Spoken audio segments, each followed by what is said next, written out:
Hey there, music producers and mixing and mastering engineers and all that stuff. Can I get your ears on something real quick? So, I'm doing this thing right now where I'm releasing music every month, and I've got a new song coming out Friday. And one of the reasons I'm doing this is because it's forcing me to finish producing songs, finish them, put them out there. And one of my favorite parts of my recent musical journey has just been learning how to produce, learning compression, learning mixing, learning all that kind of stuff. I love it. And something I've been doing lately that's a little new for me is drum loops. I'm typically the kind of guy that likes to literally make everything himself. Like, I want to play the keys on the MIDI, I want to hit the pads for the drums.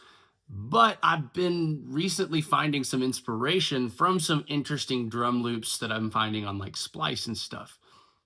But for me, as like a creative and a producer, I don't want to just have a drum loop as is, right? I want to transform it. I want to pitch it, slow it, whatever it needs, right? And I did that for my new song.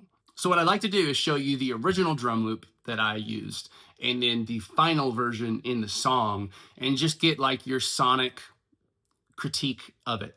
Okay, so here is the original sample.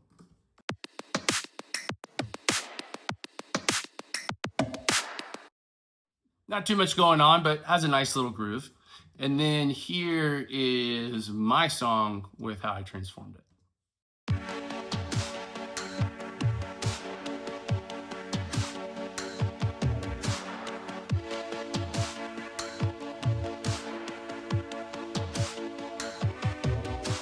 To me, there may be a little bit of phasing issues in the like low mids, but I also don't know if I care, because I think it kind of just, the groove's working. So just to show you kind of what I've got going on in the project file, I've actually got two drum tracks, both with that sample on it. One is high pass, one is low pass, both just slowed down using the flex speed and Logic. On the stuff that's high pass, I've got Little Altar Boy kind of adding in some of that stereo stuff that it does, which I love.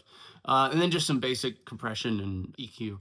And then on the low pass stuff, I actually had that Little Altar Boy plugin turned off, because that stereo effect, I think, was giving some of that phasing that I was dealing with earlier. And the two track setup is actually something that came about in the mastering phase, because I originally had one, but my mastering engineer was having trouble with that same phasing stuff I was, so this was the fix. So what do you think? How did I do transforming this drum loop? What could I do better? And do you have any tips on more interesting ways to transform samples to really make them your own? Please let me know.